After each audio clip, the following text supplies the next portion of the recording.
Hey guys, November 15th, got a good show in store for you here. We're going to talk Avenatti. We're going to talk some CEOs stepping down. We'll discuss Hillary Clinton, climate change, and then free energy near the end. But before we get started, shout out to a sponsor of this channel in Virtual Shield VPN service. If you want to protect yourself on the internet, protect your data when you send it, and also hide your IP address so sites can't track you, check out Virtual Shield. Very easy, very cheap, great service.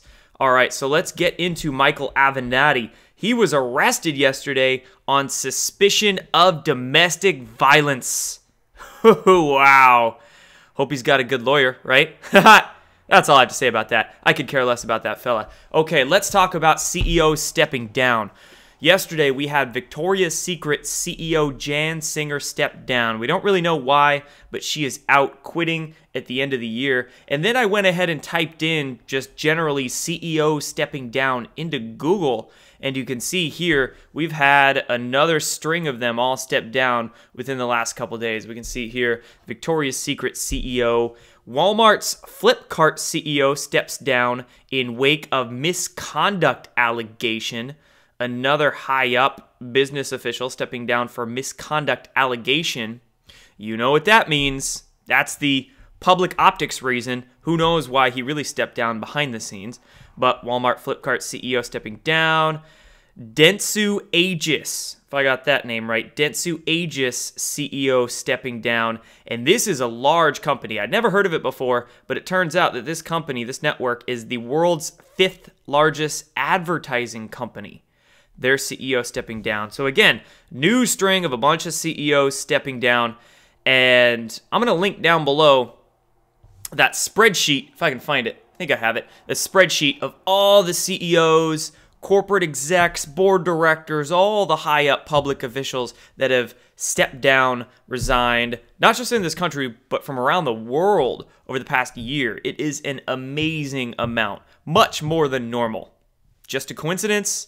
Not at all. Big things are coming.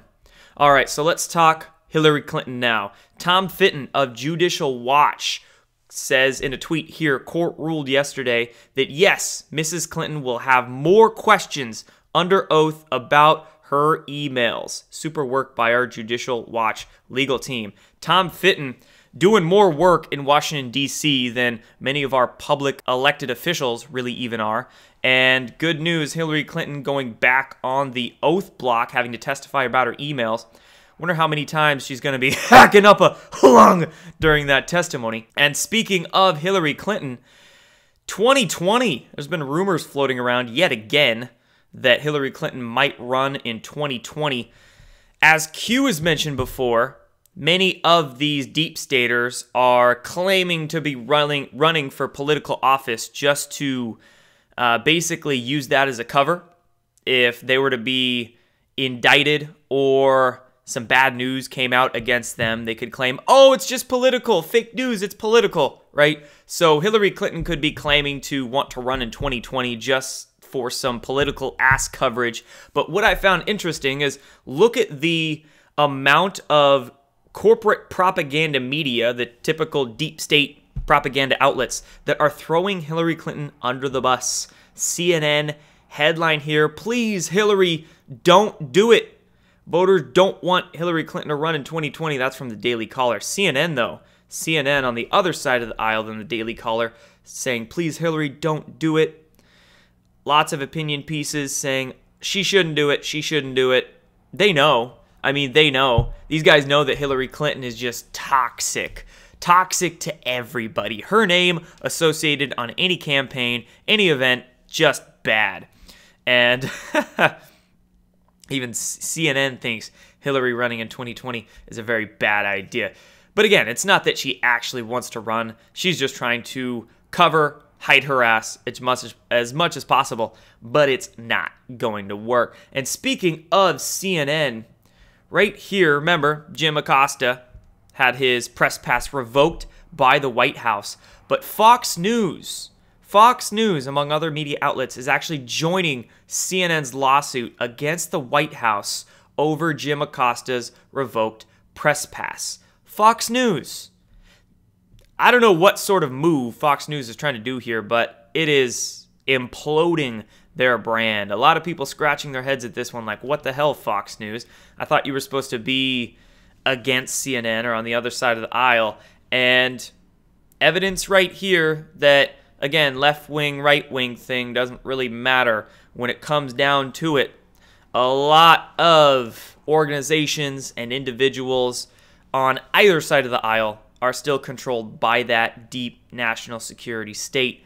Fox News might have some great people working for them, some well-intentioned, honest people, but there might very well still be some tentacles infiltrating that organization. So Fox News teaming up with CNN here against the White House over Acosta's revoked press pass. And funny thing here, I saw this somewhere on Twitter. Someone was making a point that Acosta's press pass, his whole press pass, wasn't even necessarily revoked. They revoked his hard press pass, which is basically, for lack of a better term, like an all-access pass. But he still had some passes, some basic passes to press events. So this is just kind of turning into a big media shitstorm that CNN is trying to use to claim victim here. And again, Fox News is teaming up with them, imploding their own brand. Hey, whatever. That just means a lot more people are going to start moving towards the independents, right? The independents on Twitter, on YouTube, on the alternative platforms. Those people that can say what they want to say. Of course, you got a little bit of censorship and shadow banning here and there, but nonetheless, people like myself and others on these platforms can say what we want to say and say what needs to be said. Say what those folks at Fox News and CNN can't say. So I find this actually very intriguing that Fox News is teaming up with CNN to do this.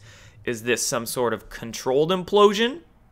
Are they wanting to out their brand towards people, turn people towards independent?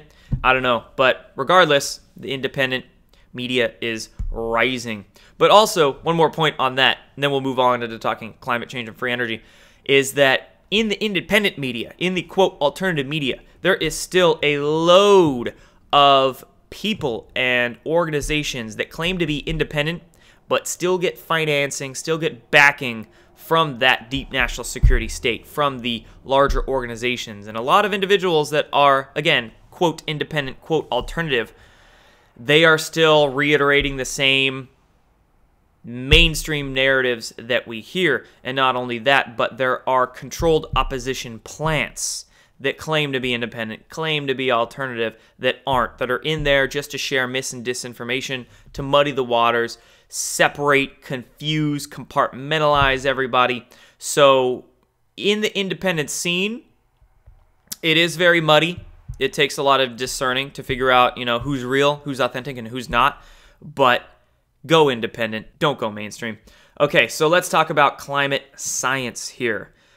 Going to Zero Hedge, climate scientists admit to major math error after global warming study debunked. So about a week ago, there was this study that came out that was circulated, again, all around the mainstream corporate propaganda media, circulated around CNN, Washington Post, New York Times, etc., etc.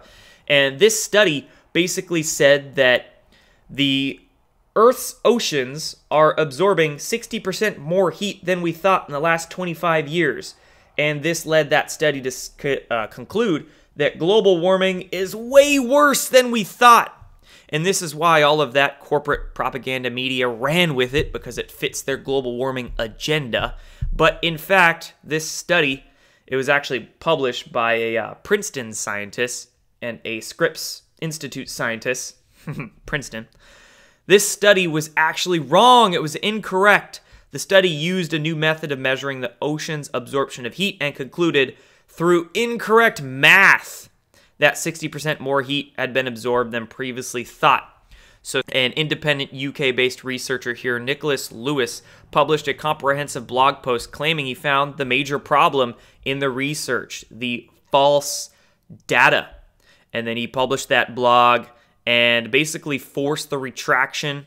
Washington Post had to retract. They accepted responsibility for what happened because it's my role to make sure that those kind of details get conveyed. So, corporate media having to retract, and then the scientists have submitted a correction to the journal Nature, which published this study. So this is just one piece of evidence that we could point out among many, that much of that, quote, science, or these, quote, studies that come out of these scientific journals, these physics journals, these medical journals, go down whatever topic of science you want to, so much of this, quote, evidence, quote, science, quote, study is false. It's very easy to doctor evidence, to doctor statistics, and it's also very easy for many of these scientists within these boards to get paid off by their corporate masters to bring out false science, fake science, tobacco science, whatever you want to call it. But especially in regards to global warming, there's a load of this fake science being put out. This particular study was caught. They caught this study and bringing out some of that false science. And this global warming nonsense is just continuing to be circulated, even though it's been debunked over and over again that global warming is not as man-made, it's not as carbon-related as they like to tell us. So let's talk a little bit about that climate change. I'm going to reference this New York Times article, this propaganda. Clean energy is surging, but not fast enough to solve global warming. So 2 notes on this. Number 1, on global warming. I have reiterated this time and again, is that in regards to global warming, it's not us, it's not carbon that's really causing the Earth to change in climate. Yes, the climate is changing, but not really because of us. It's because of, well, number 1, geoengineering programs that have been going on for decades, drying out California, making the East Coast much more wet, totally altering weather patterns. I mean, the climate's changing in large part because of these black geoengineering projects that they won't admit, okay? But of course, since they won't admit that to the public doesn't know, they can then blame the public, telling them, oh, it's carbon, and they don't know any better. Public thinks it's themselves, you see? Finger-pointing fear agenda there. So climate is changing in reality because of 1, geoengineering, and 2, because of extrasolar reasoning. The whole solar system's heating up, guys. Our electric universe is getting more electric, at least this particular region of the universe, of our galaxy, our solar system here. Our whole solar system's heating up, becoming more electric. You look at the hexagon on Saturn's poles. What's going on there, right? Why are there glowing spots being found on planetary bodies throughout our solar system? What's going on with our Earth? Look into something called noctilucent clouds. That's an interesting electric phenomena there. Not just that, but plasma ropes being found around the Earth. What are these, quote, high-energy particles being found in Antarctica? You see? So there's a lot of electromagnetic anomalies occurring on our Earth to show that climate change isn't, we can't compartmentalize with that. Everything's changing, and the climate is just a symptom of that. We are moving into a new phase of existence, a new density, if you will, okay? There's a lot of science, a lot of stuff behind that. I'm just simplifying it here. My point is global warming, not carbon-caused, geoengineering, and extrasolar. And not just that, but let's talk the energy part of it. I'm going to reference a couple lines from this article. Read the first part really quick, and then we'll get into it.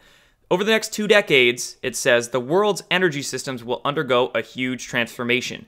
Wind and solar power are poised to become the dominant sources of electricity. Right down here it says, but there's a catch. The global march towards clean energy still isn't happening fast enough to avoid dangerous global warming. So let's touch on that. It says wind and solar power are poised to become dominant sources of electricity. This is another reason why that global warming, human-caused, blah, blah, blah nonsense is so perpetuated, because it muddies the waters about energy. Wind and solar are horribly inefficient. And not only that, but they're extremely expensive. You got to mine all the metals for the little solar photovoltaic cells. You've got to mine all the resources to create those giant fans that scour the countryside. They're really ugly as well, ruining my photo ops. So wind and solar, totally inefficient.